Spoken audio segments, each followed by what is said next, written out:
Become a sustaining member of the Commonwealth Club for just $10 a month. Join today.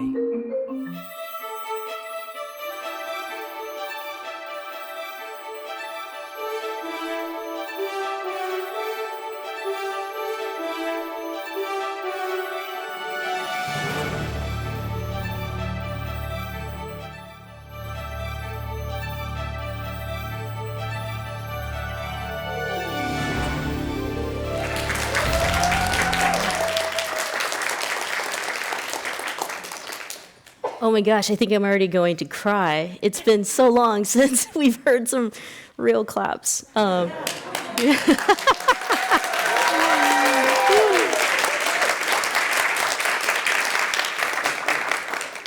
Welcome, everyone. Welcome to the Commonwealth Club of California and our special program with Michelle Mi-Jung Kim and the launch of her brand new book, The Wake Up: Closing the Gap Between Good Intentions and Real Change. We're so excited, we're so happy, and so thankful and grateful to our sponsor tonight for making it happen, Acquire. So thank you very much, Acquire, for making tonight possible. If you're joining us, right? It's so great. It's good to have real claps and real sponsors. If you're joining us for the very first time here at the club, the Commonwealth Club of California is a 118-year-old nonprofit, nonpartisan organization dedicated to the civic discussion of today's most important topics and issues. The views presented tonight are those of the speakers. Tonight's program is one of over 500 programs that the club produces annually. You can visit commonwealthclub.org for upcoming events, podcasts, and videos of past events, and also the opportunity to become a member of the club. Also, shameless plug, you can visit commonwealthclub.org/MMS for more Michelle Meow Show programming.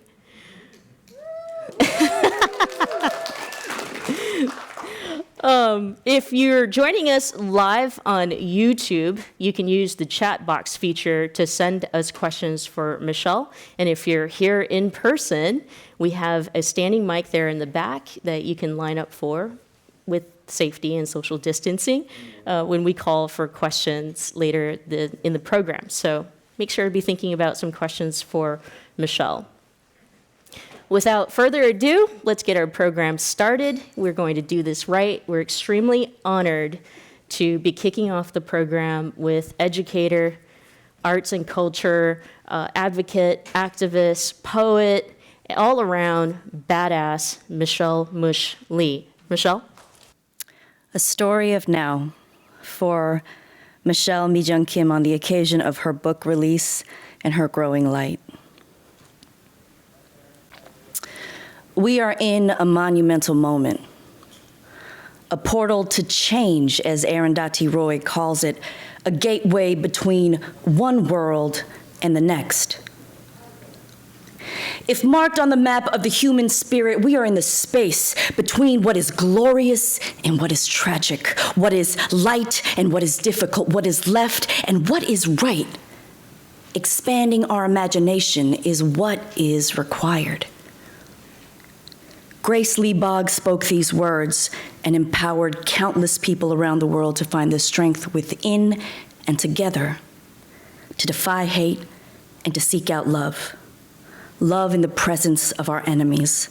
Love in places we were made to believe nothing good could grow. Who will be the neighbor to the one who is hurt and wounded? But truly, who among us has not been hurt and wounded or hurt and wounded?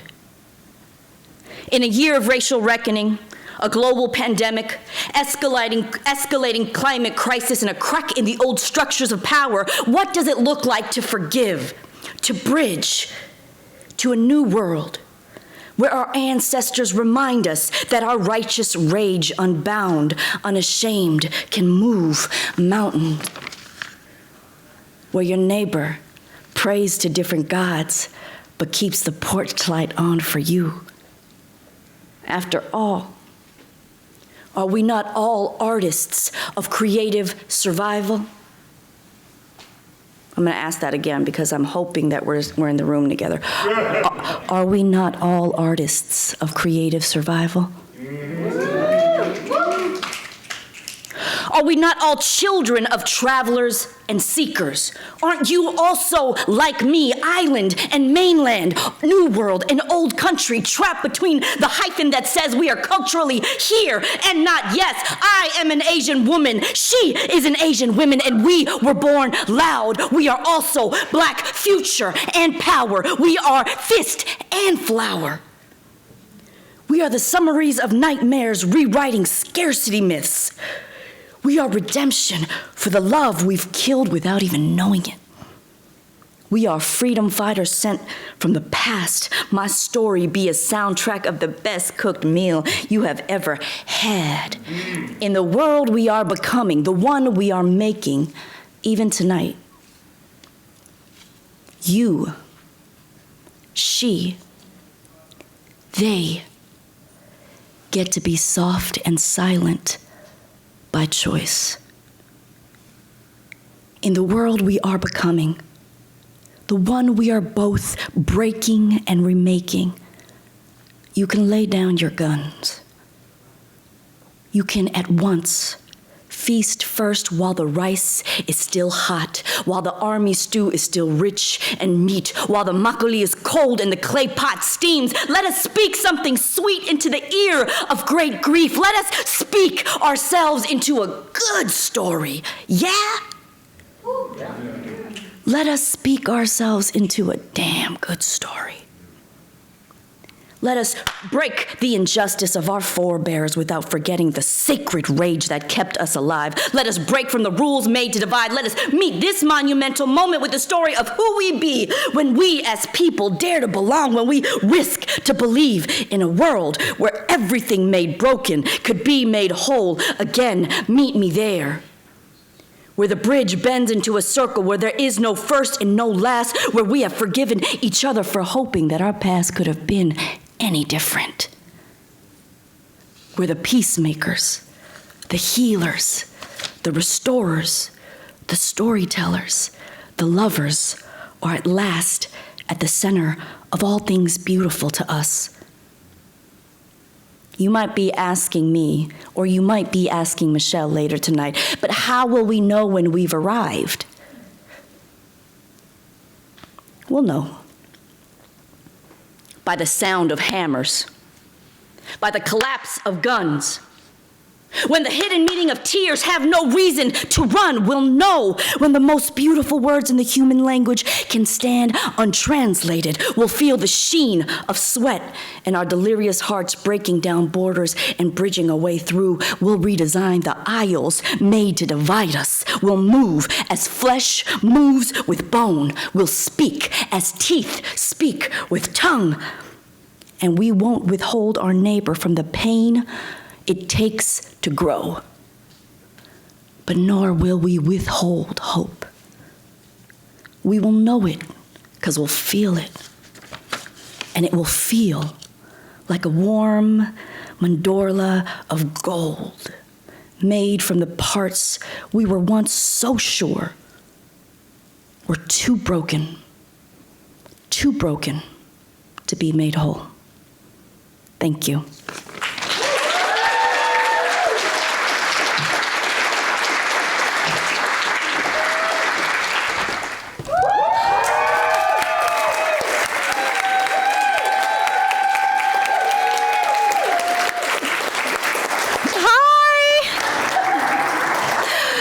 Oh my gosh. We're here. We're here. You're here. I'm here. September. Thanks to you. September 28th is here, and the book, the baby, the wake up is here. The baby has arrived. It's an arduous journey, for sure. Thank you. How does it feel to see the cover, the book cart, the book itself, your name, your full name?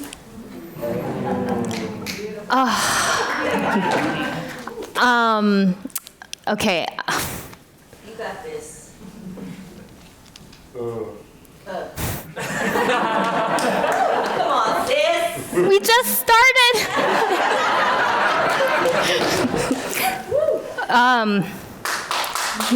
Thank you.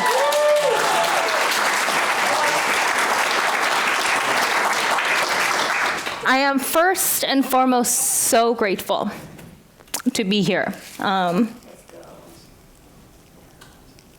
have so many people I want to thank. But this type of journey is just so long, right? It's not just the writing process. It's not just the publishing. It's the life that we've lived. And the entire life of never understanding the potential because no one ever taught you. And I realized when I was running my own business or when I was writing this book that no one taught me to dream big. And even in this process, right, surviving the very white world and a very white dominant industry, and wanting people to believe in your potential, the way that my grandpa saw in me. So that's what's coming up for me, and God damn it. May we have some tissues, please? Yeah, this is not gonna cut it. If anyone hears us, some tissues, please. And I think for me, just seeing the faces, this is my first in-person speaking engagement. Yes. And thank you for coming. Thank you for coming. And I know folks are dialed in, and thank you so much for coordinating all of this and making this happen. But truly, in this world and navigating these systems, I am here because of my people and because of the community that's backing me up every step of the way when the system tells me I am not enough, that I don't have a seat. But you got me the seat. Well, I think we made the seats ourselves. And I think that's the reminder. I mean, every single face of people here, so there's so many different types of people in this room. And I see people who I met in college when we were organizing. I see Billy Curtis and Cece Ambrosio from Gender Equity Resource Center at Berkeley. That was my home when I needed community, when I needed growth. And they've been part of my journey all these years. And I see people who I've built a company with, are facilitators and change makers, and people who are doing incredible work inside very toxic systems, who are having my back.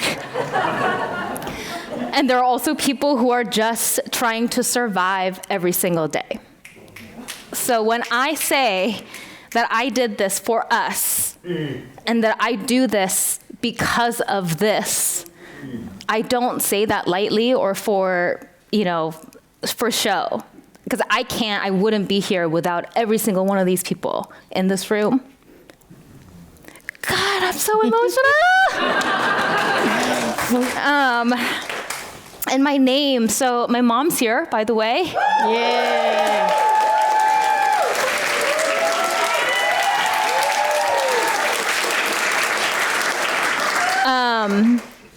And my name, my Korean name, Mijung, I just reclaimed it this year, and I wanted to do it when this book was going to come out. I could not live with my book being published under just Michelle Kim, even though that's the name that most of you know me as, and most of my life in the US has been lived through that name. But the name I got from my grandpa. And I was raised by my grandparents in South Korea. My parents were divorced at a very young age. My mom was working, and I spent most of my childhood living with my grandparents in Seoul. And my grandpa was a philosopher. He was a professor. He was an educator, and he was also an activist. He was a very stubborn man. Thank you. Of course, my sister got me. Michelle, Mush got us the tissue. Thank you so much. Thank you. You see how this happens, though? You see this play out? My people got me. Yeah. And I remember growing up seeing my grandpa read every day, and he wrote every day. And I saw growing up seeing stacks of paper that he hand wrote, and he bound these, thousands of pages of paper with like threads, and that was his manuscript. He had his whole manuscript ready to go. There was a book title and everything, but it never got published before he died. So for me, and I dedicated this book to my grandpa, it really feels like I am honoring not just my life, but the life of my ancestors and continuing the legacy the best way I know how. So that's the significance of this book for me in this moment. And this was such a work of so many people and community. And I also have to thank Renee, my editor, Renee Setliar. She opened the door for me to be able to do this. And we need people in positions of power to be able to be intentionally opening doors. Because right now there aren't enough seats taken up by marginalized people. And that's the reality, right? So Renee, thank you. And thank you for giving me the freedom to say whatever the F I wanted in the book. So yeah, hi. It's so good to see you all. Thank you for being here. And thank you again for creating the seat for me. We created the seat together. I keep saying that, but I guess it's really hard for us to imagine that. You had mentioned earlier, if there's folks in here, this is your tribe, this is our tribe, this is our community who are working tirelessly. The R's are really hard for me. Me too. Okay, thank you. Somebody understands that. In the toxic systems, and what does that mean? I know that question is kind of basic. You should know, what this means. But the first question I was going to ask you was about, your journey getting into this type of work. Like, who dreams of saying, hey, I'm going to go change some stuff, especially in corporations? Mm-hmm. Well, I feel like we're all doing different versions of change work by existing in this world. And I really got into the work of consciously trying to create change inside systems when I was in high school. So I immigrated to this country when I was 13, and that was a whole experience of learning English, trying to assimilate. And I also realized that I am queer. I had my first crush on a woman when I was 18, 16, in the teens, and I was heartbroken. And that's how I got into the world of organizing. And I was so embraced by the queer and trans community, who saw me as someone who needed a home, who needed to understand what it meant to exist as a queer person in this world and as a queer Asian person in this world. And I was a very good troublemaker in high school. I was I was a frequent guest to the principal's office for doing demonstrations and organizing protests and all the things. I grew up in San Diego, a very conservative part of San Diego. So we were getting calls from parents like, what is going on the quad today? And I went to Berkeley. Woo, go Bears!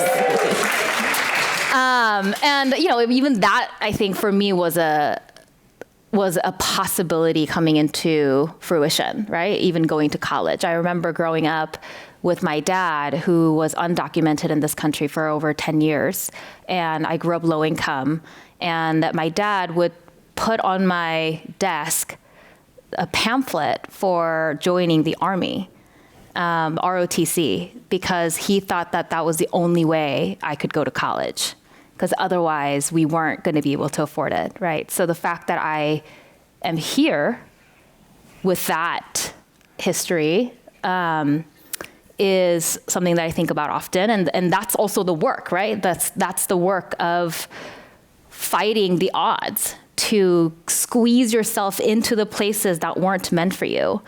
And I was a really active organizer. Billy can tell you all about my work on campus of causing good trouble. And I for sure thought that I was going to be a full-time organizer or doing work in the nonprofit sector. And then I realized that I needed money to bring my mom over here from South Korea. She was still living in Korea, and I wanted to bring her here, and she wanted to be here with me and my sister. And money was a real problem. And the immigration process is incredibly difficult and expensive to navigate. So the advice that I got from my mentors and friends who had gone into the field of organizing and nonprofits, like, hey, you might not be able to do the things that you need to do with your family if you come on this side. And by the way, this side is not all that great either. There's a lot of work to be done everywhere, right?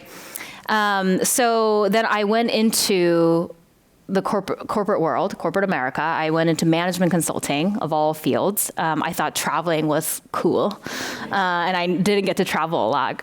So I thought that was a great opportunity for me to be able to experience the world and learn how businesses work and how systems that I denounce so often actually operate from the inside. That's how I justified it. And I went into the corporate space, and I was so excited to join the LGBT employee resource group. I thought that was going to be another version of organizing. And I felt so disillusioned by the way corporate America was talking about diversity and inclusion. And I thought that there was something really missing in the way that folks were talking about diversity and inclusion, and in the ways that people were talking about it as if it's a business discipline and not a social justice work that we're doing. And it was so devoid of historical context or the social context, and none of the things that I wanted to talk about, how, hey, our people are actually dying, so I am not going to go to your happy hour during Pride Month, unless we're talking about that, right?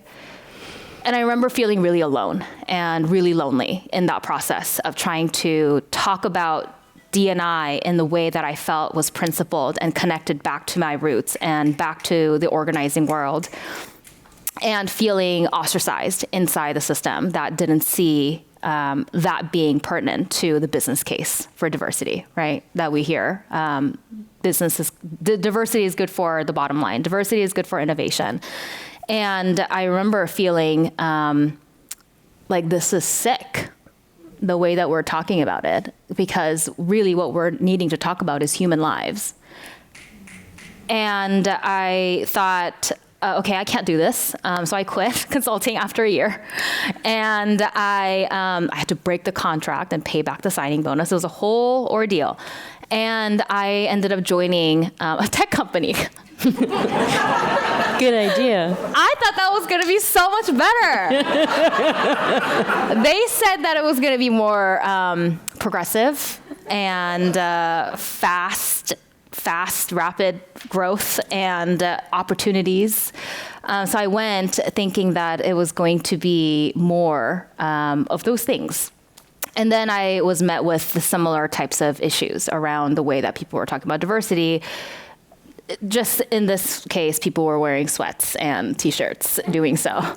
And I spent 5 or 6 years in tech startups, and I ended up exiting because of a really awful incident that happened to my friend. That's in the book. I'm not going to go into it because it's in the book. And I quit without a plan.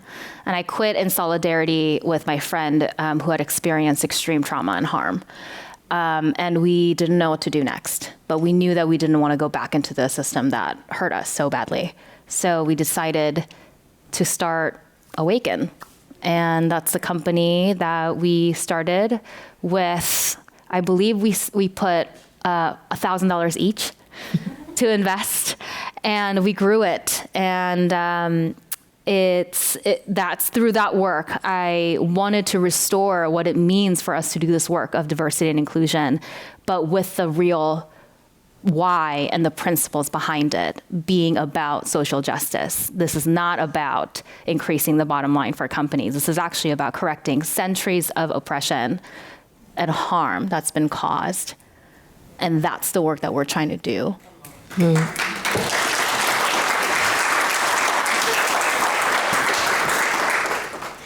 I was just going to say, I'm just so in awe. You made your own seat, wrote your own book, built your own business. So we did this. Yes, I know, but you did too.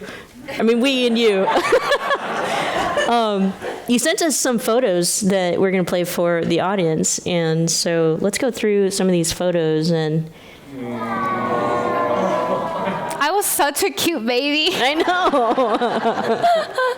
Is this you and grandfather? That's my grandpa. Mm-hmm. That's my grandpa. My sister still has his glasses. I know. I was a cuter baby, though. Yeah, that's my grandfather. This is me talking about the Me Too movement. And I remember they put me on this panel with 3 men. And I had to have some conversations to make sure that that wasn't the case. But yeah, engaging in tough conversations with people who are wanting to see change happen.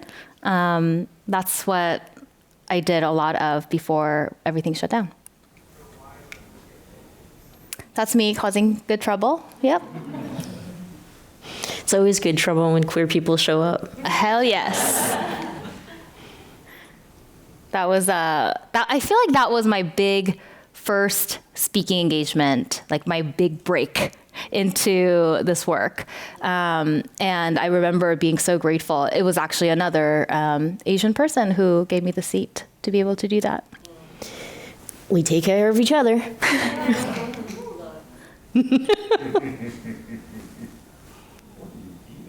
I'm not eating anything. Do you remember? I'm giving a talk about, I think in the tech ecosystem, we're talking about how algorithmic bias impacts a lot of different marginalized groups in a negative way. This is me.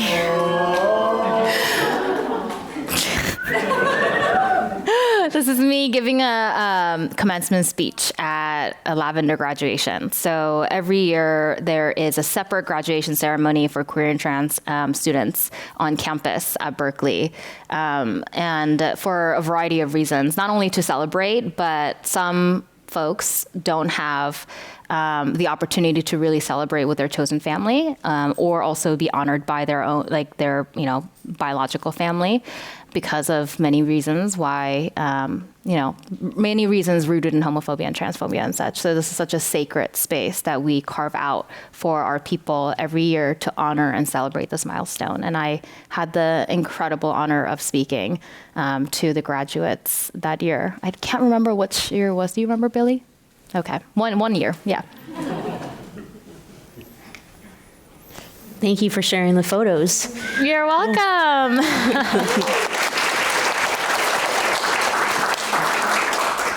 So what are we waking up to? I feel like we're always waking up to different realities that we haven't been living in for a long time.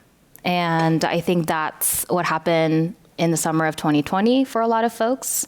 And I think we're always waking up to different, communities being impacted, different situations, different issues. So I think that wake up is ongoing. And so that's part of what I talked about in the book, is our waking up to the external world and the stories that we haven't heard or we haven't known, we haven't lived, and waking up to other people's suffering and needs and stories. But I think the part that I wanted to really underscore with this book is our waking up to ourselves and our own complicity in the systems that we're part of, our complicity in the issues that we're talking about and denouncing, so often and so easily, and also our waking up to our capacity to transform ourselves in order to transform the world. Grace Lee Boggs is somebody that I quote in the intro of my book, and she talks about that, and that being such a grounding principle for me, that in order for us to transform the world, we need to take the work of transforming ourselves seriously. So for me, it's not just waking up to other people's problems, right? But it's waking up to our own relationship to those issues, and also understanding that none of us is neutral or innocent in the things that we are, in the battle that we're fighting, and the systems that we are a part of, and also that we have the capacity and the opportunity to do something about it and to change. It's so nice having a poet in the audience, because they know how to give the reaction. She's probably drafting another poem as we speak, you know? Yes. Probably an end Can't poem stop, won't coming. stop. Yeah. I have so many good questions, and I'm fielding questions from the audience, my own questions, and then I'm sure you're thinking of your questions. We're going to open that up in just about 5 minutes. And I mean, one of the questions that I love that's here, you know, it says, have you been able to work with people who don't care or seem to care? But I kind of want to go a little bit more in depth. There's a chapter in the book that addresses white supremacy, and I feel like, especially after the last administration, we've just fallen off the wagon in terms of having these impactful conversations around white supremacy. And lots of people have conflated it with, you know, being white, or, you know, a white person or whiteness. And that's not exactly what we're talking about, are we? It's not, and it is at the same time. But that conflation, I think, is something that is important for us to unpack and explore. Because I think the immediate reaction people get when I talk about white supremacy and utter the words white supremacy, especially inside systems that have not been giving room for that kind of conversation, is people automatically assume that I'm talking about the KKK or the Nazis and people in white hoods, right? People who are outwardly and proudly engaging in racist rhetoric and spewing hate and violence onto marginalized people. And I challenge that notion by, one, defining white supremacy in the most basic sense. The fact that, you know, the dictionary defines white supremacy as, one, the false belief that whiteness is superior to other races, and two, and therefore, that white people should have dominance over people of color.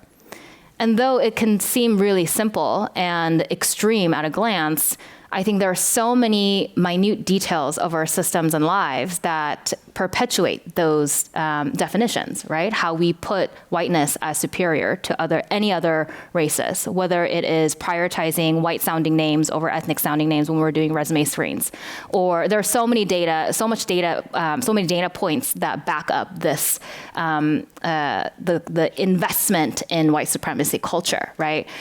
And I think also the false belief is that white supremacy is enacted only by white people. Because I'm part of it too. If white supremacy is the air that we breathe, if it's the water that we're all drinking, then we have to unlearn it. Every one of us needs to unlearn it and excavate it from within us. And I see how everybody wants to distance themselves from white supremacy culture and being part of white supremacy systems. But I think that's the first step that we actually need to take, is reckoning with the fact that actually we all have white supremacist beliefs ingrained in us because we've been exposed to it our entire lives. And I'm very sort of honest about how I have perpetuated white supremacy culture and beliefs in my own life, whether that is me believing that using my Korean name wasn't going to get me that far. So adopting and assimilating to the white ideals and trying to fit in, trying to lose my accent, trying to lose my part of the culture that was so sacred to me in order for me to get ahead, but also to survive. And there's complexity in that. And so I think it's a lot more nuanced than how most people are talking about it. And I think that's the reason why I wrote this book, is because I want us to stay in the complexity. I want us to stay in the contradictions and the nuance, because without facing it, we can't actually move forward together or achieve alignment of any sort, because we continue to fall into the trap of reductiveness and surface level BS that's not getting us anywhere. And part of, I think, what you're talking about, people who don't care, people who, working with people who don't care. I actually don't think that I work with people who don't care very often, because I think there are enough of people who care who need to get it more, right?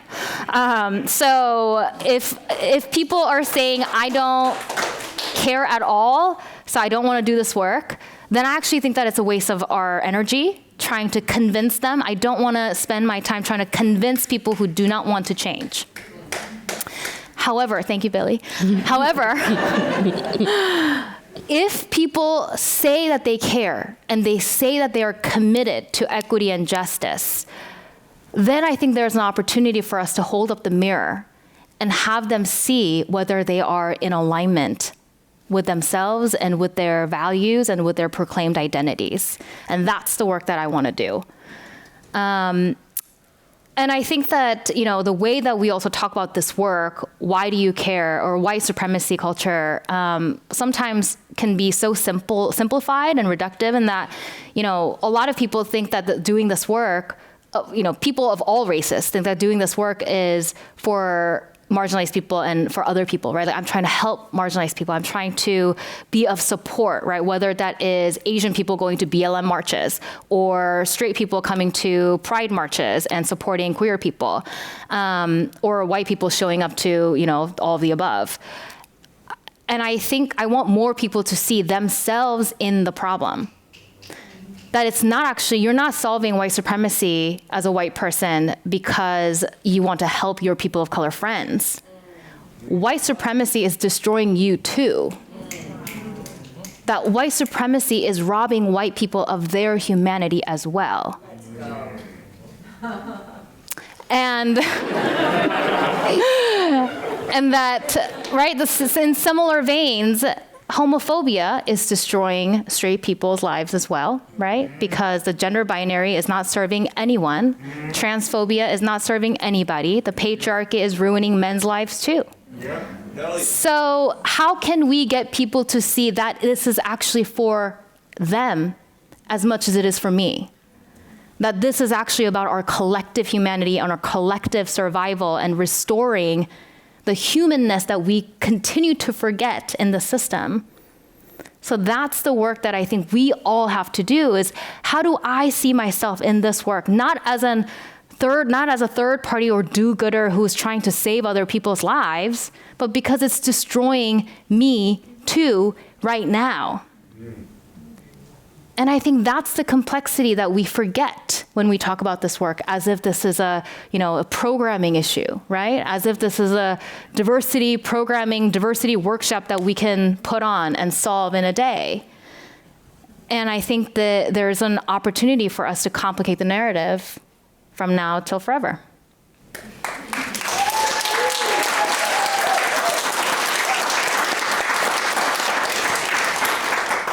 Well, I think I did my job, so pick up a book, pick up a copy of The Wake Up on your way out or online. Well, let's go to audience questions, because actually it is time. And so I'll start with our online audience. Here's a question. India is another country that has a very diverse population. Do they handle diversity better than the United States? Is there something we can learn from what they do? Oh, we're going global. It's funny because people ask me this kind of question in terms of like, is anyone doing better at this time? Somebody, a very frequently asked question is, show me a company that's doing it better than anybody else so that we can model after them. And the answer is no one is doing it better than anyone else, because even when a company or an organization is touted as being the most inclusive, the most equitable, the experience of marginalized employees inside that could differ based on the team that they're a part of, based on the new manager that's hired. So how can we judge an entire company's ability to serve marginalized people at the brand level, right? So similarly, I think comparing, like looking at a nation at large as a whole, depending on who we're talking about in terms of the marginalized community within that community and within that country, I think the answer will differ. I've worked with companies in India and also companies with mostly located in the US with other offices in other countries. And we've worked with companies with a pretty sizable Asia Pacific presence.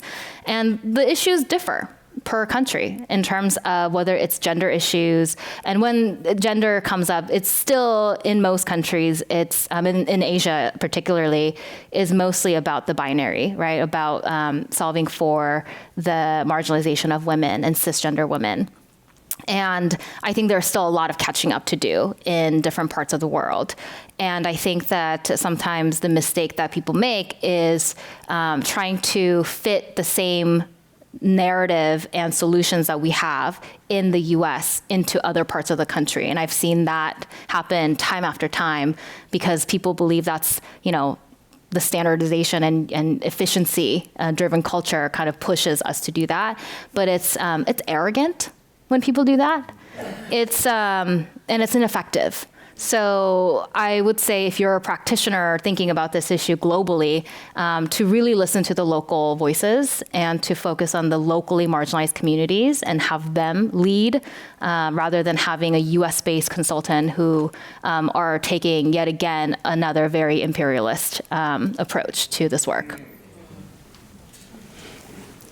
By the way, for our in-person crowd, if you have a question for Michelle, we've moved the mic up here. So we will welcome your question. Hi, everybody. Hi. I'm Michelle. I'm Catherine. Haven't seen you in a while. Air hug. Hi, Catherine. So, hi, everybody. Hi, Billy. I miss you. Catherine's also running a book club with my book. I am. Thank you for that. And she's making a guest appearance. Okay, and anyway. So I hear that this book was actually, people were telling you, or mentors were telling you, like, this is gonna be like an opportunity, you're gonna get more work, and all these things are happening. Thank you, that's fantastic. And then I also heard that this is actually the point where you're looking to heal and recover, is that right? Yes. Okay, so this is a really important question. As a friend to a friend, are you ready? Yeah, I don't know. You cannot dodge it. I'm not going to let you dodge it. Okay. We are not going to let you dodge it. Accountability. How can we as a community be there for you during this healing time? And I mean that, I'm going to pause on that question. I'm going to repeat it. Let's go. Y'all ready with me? I have seen too many of us burn out, watch us get gaslit, and then quit, get underpaid, go to therapy, and be martyred as the fucking problem. I am one of those people, and you help me keep going. So I will not rest until I really know an answer. Otherwise, I'm just gonna show up giving you shit.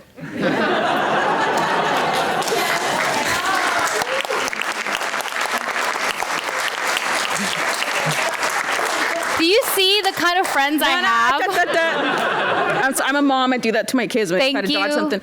You cannot dodge it, so I really want to know. And if you need to think about it, that's fine. I'll be on your LinkedIn feed waiting for the answer.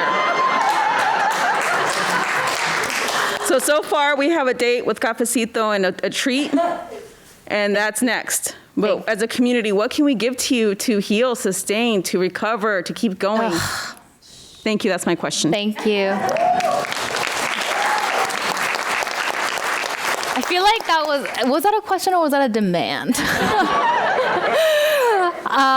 Okay, so I have thoughts on this. So first of all, thank you for that question, Catherine. And just reminding people of also the real cost of doing this work, and trying to live the life that is in alignment with our values, while also facing so much harm on a day-to-day basis.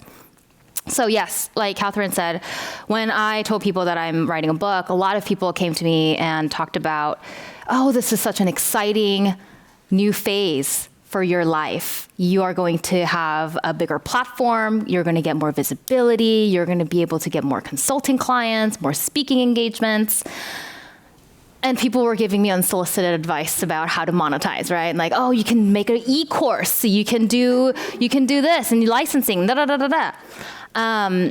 And to me, as much as that sounds exciting, to me, this book feels more like an epilogue. And here's why. I am in the midst of sunsetting my business that I've poured so much into. And I have not really announced it until this week that that's what's happening.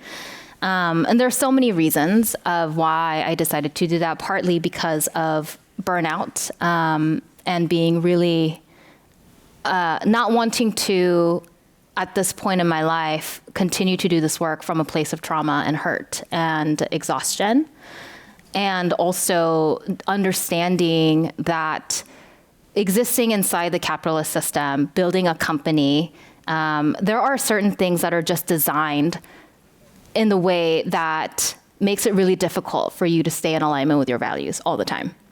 And as a business owner, those are the daily choices and struggles that I was met with that was also adding to the exhaustion of trying to balance everything while trying to survive, while trying to do right by the folks that were choosing to stay with me for the vision, and also trying to serve the clients that were demanding more and more and more, and the scalability and the efficiency, and needing to grow in order to keep doing it, right? And to provide all the things that I wanted to provide to the people that I was working with. And I just saw the wheel that we were building, that I was building as a part of the system. And I just felt like it's time for me to divest. So this, for me, feels like a period of closing this chapter and resting and really giving myself an opportunity to explore. And it's a terrifying place. I'm a Virgo. So not having a plan for what's next is really, really terrifying. And I also realize that I have a lot of healing to do, that I have not, this was another year, I end up in the ER every 2-3 years. It's a thing that my friend Marissa knows and Kenny knows very intimately.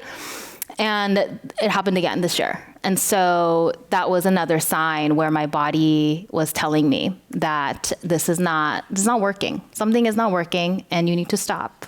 And you need to start paying attention to yourself. But I think on the topic of healing and trauma, I'm a huge believer in therapy, and I go every single week, and I'm so privileged to be able to access it because I know it's not something that is accessible to a lot of people, right? Even finding people who take your insurance or people who are even consciously being intentional about the identities that you hold, who can have the awareness of the systemic impact on human bodies and the mental health. It's really hard to find socially conscious therapists. So there's so many reasons why therapy is so difficult to access. And I also feel like until the types of violence that's causing trauma actually stop, we're always going to be playing catch up, trying to heal. And so I think there is healing that we can do, the healing work that we can do at an individual level, at the interpersonal level. And I do think that in order for us to heal for the long term, for all of us, the violence that is actually at the root of all this trauma needs to be reckoned with. And and I know this is not, I don't have a plan for healing for me besides going to therapy and resting a little bit. But I'll work on it. I'll get back to you, Catherine. But I wanted to address that sort of systemic trauma that is also so prevalent and present in this conversation around healing. Question number 2. Hey, can you guys hear me? Yes. Awesome. I'm Allison. Hi, Michelle. Hi, Allison. Yeah, so I guess I'll just get into it. So other than purchasing a copy of The Wake Up and reading it immediately, what advice would you give to people who are looking to self-educate? Being that a lot of people are kind of confronted constantly by chatter on social media. I think there's a lot of merit to it. There's also a lot of reductiveness, toxicity, and just sort of sensationalism, so to speak. But it is really accessible for a lot of people. So I think for the people who are kind of at the start of their journey, what advice would you want to give to those people? Yes, thank you for that question. And I think there is so much desire for people to want to get involved and to actually go beyond performative allyship and beyond the black squares on social media. And I get that question a lot of how do we get started? So beyond reading my book, right? I'm a huge proponent of starting within your own sphere of influence and also focusing on an issue, one issue, and going deep. Because when we focus on one issue and go deep, what I realized doing this work is it eventually leads to all other issues. Because the systems that are shared the systems are shared. The systems of oppression are interconnected, intertwined, and they're shared. So when you go down one issue deeply enough, then you will find that they connect to a lot of different issues. So pick one issue, go deep, and look at local organizations that you can be a part of. For me, a lot of the things that I learned through being part of community organizing groups, not through corporate diversity trainings. Awakens workshops were great. But even that, I think, sometimes falls short of really connecting to the issues that are happening on the ground. And especially, we're in the Bay Area. Bay Area is such an incredible site for organizing and activism and innovative liberation movements and tactics.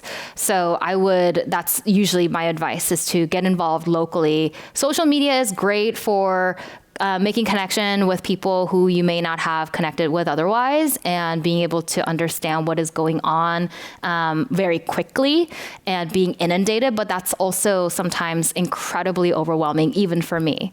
So I think being rooted and having a political home for people who are serious about doing this work, even just starting off with volunteer opportunities, would be an incredible way to get started. And if that's too daunting of a task, then I think just pull a few different people together and start having conversations about opportunities to be able to get involved as a collective. I find that it's really difficult to do this work alone. And no change that I've been able to create or projects that I've been a part of was done by myself.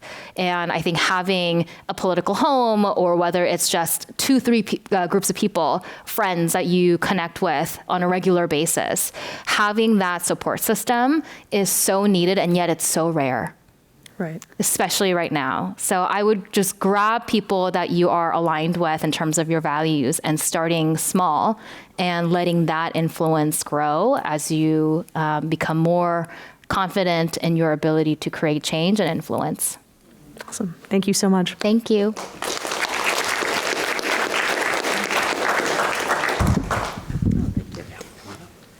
Hi, Michelle. Congratulations. Thank you so much. My name is Gina Miranda, and I was exposed to your work a couple years ago when you presented to us in corporate environment at Vibe Week, and it's just been eye-opening following you the past couple of years, and people that you follow and all that has been fantastic.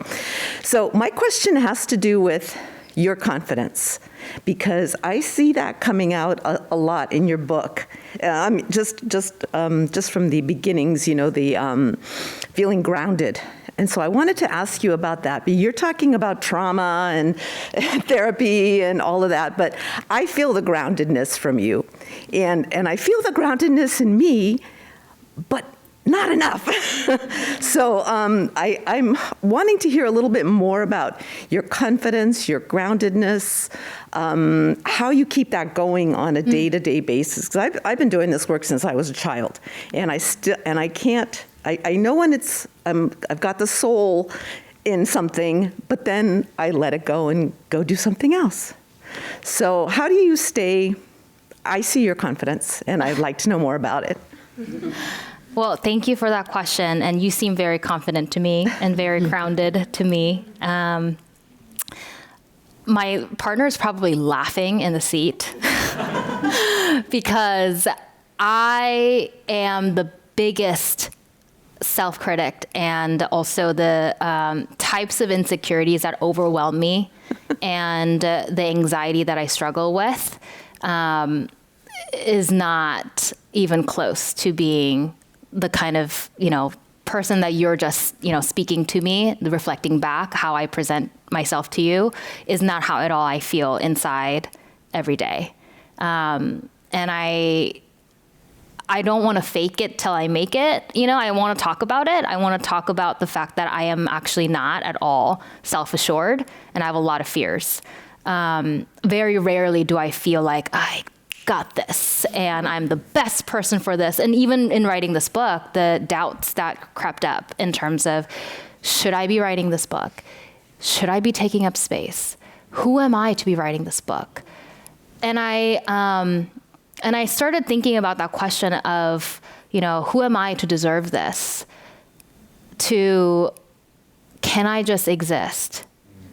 Is there room for my stories without overtaking anybody else's? And I think just being allowed to exist because I am worthy of existing, I think that has been the grounding truth for me. And it's not something that I don't struggle with every single day in terms of the confidence that you're talking about. But I have people reminding me every single day that, literally I was on the phone with my friend Marissa, who is here, who said, with or without this book, I am here. That I am loved without me having to do anything. That I don't actually have to earn my worth as a human being, but I get to just exist and accept people's love and respect and the dignity that I deserve in this world. And I think that's also at the root of this work that we're all trying to do, right? It's recognizing and protecting that truth, that every single person in here and out there deserves the kind of respect and dignity and joy and a platform to be recognized. So I don't know how to answer that question because I'm actually not confident. No, I think I'm hearing you say that when you focus on others, then you don't have to kind of worry about your own confidence. And I know that that's been true in my life too, when I've done ERG work and I've done that kind of stuff. But that's when I grow, tenfold. So I think that's what I'm hearing you say too, and just use that and keep doing that. I think you're worthy of speaking even when you're not confident.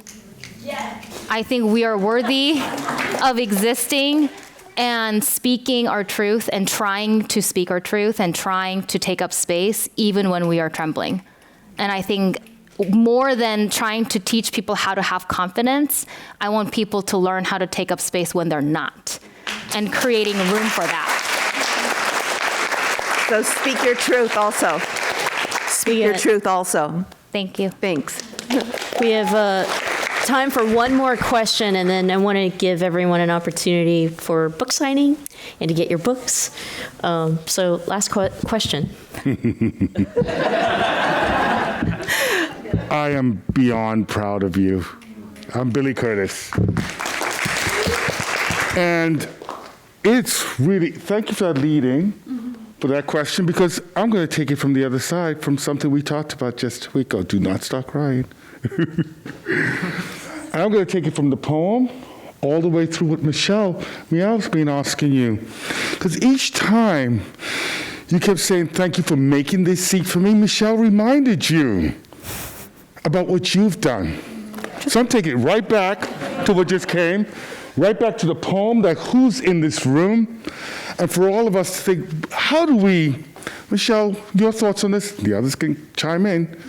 How do we, who want to be part of collective, who want to be partnering, who want to collaborate, and be in this so we hear all voices, work within a system that only rewards the I and tells us that it's not okay for us to be in collective, but to get into this toxic behavior that makes it really difficult in one, it's almost, what's that, schizophrenic, so to speak, of like, I know I'm supposed to create a collective, yet at the same time, I shouldn't own my worth, and I shouldn't own my power, or what I've done, and what I'm doing for others. And so I want to go back to that space of elaborate a little bit more, not just from your perspective for you, but what I know you know what to say to all of us about how challenging it is for us to get over our imposter syndrome. Oh, the imposter syndrome. I feel like we also need to, thank you for that question. I feel like there are so many different questions that you just asked in that question.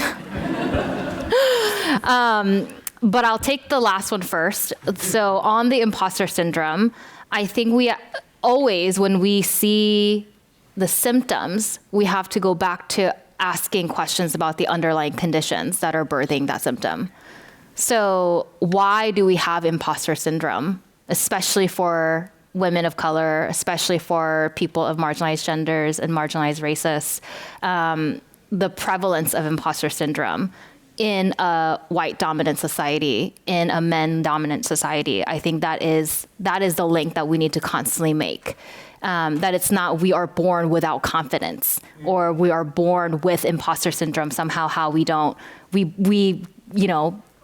make ourselves believe that we don't belong when there are no cues saying otherwise. It's because we are being told that we don't belong. That's why we believe it. And that's why we need to unlearn it. And I think we need to change the conditions that are birthing these symptoms in order for us to correct it, rather than just focusing on the individual healing and coaching, right? Because what I see so often in corporate America is people come and coach women on how to be more confident. Teach people in positions of power to stop doubting women.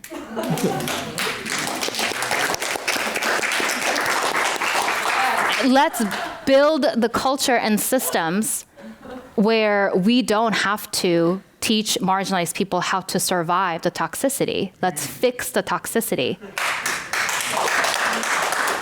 Which kind of goes to the other conversation around the collective, and I think the why the system is so toxic is not only because there are, white men in positions of power who don't want to change. It's also because we have people who look like you and me enacting the same violence in different seats of power. That's why when we talk about representation and representation alone, it's so limiting for us to achieve the kind of future that we want, because even with different faces, the same patterns of violence continue. So I think there's just so much work to be done at every level, right? Whether it is intrapersonal, interpersonal, organizational, or systemic, but everything has to be aligned to the same values and principles in order for us to create change across all front lines. And I hope that the principles and lessons that I've shared in this book could help us move together.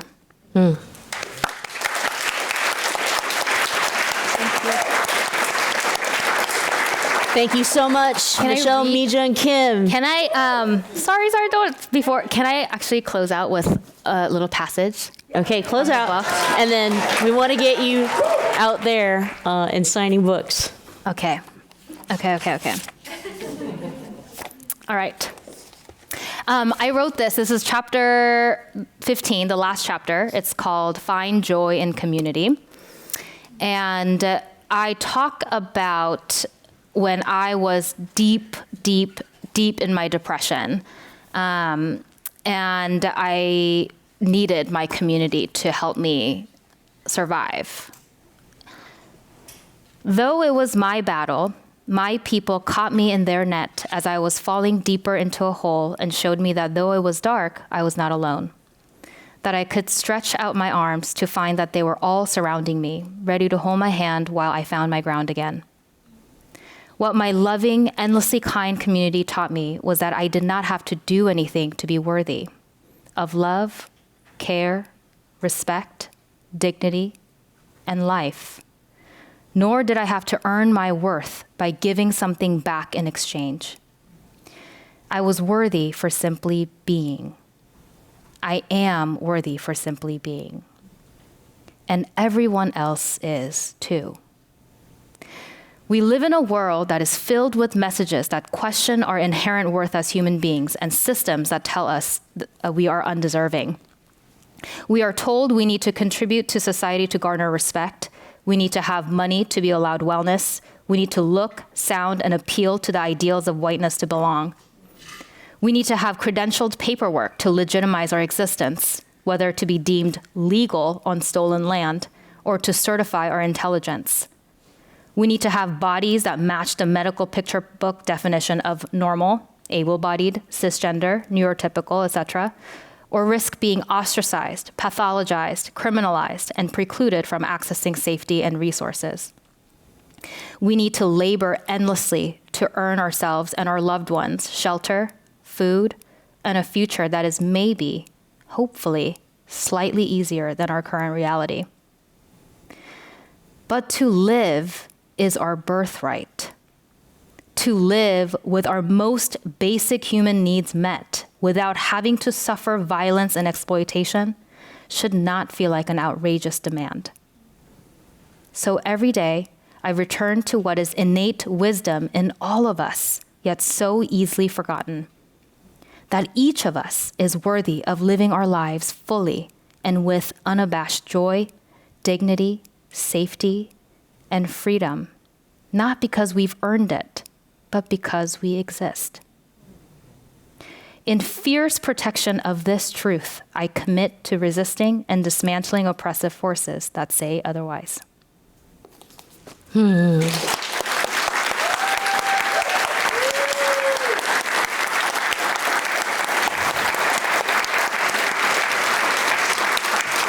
Thank you.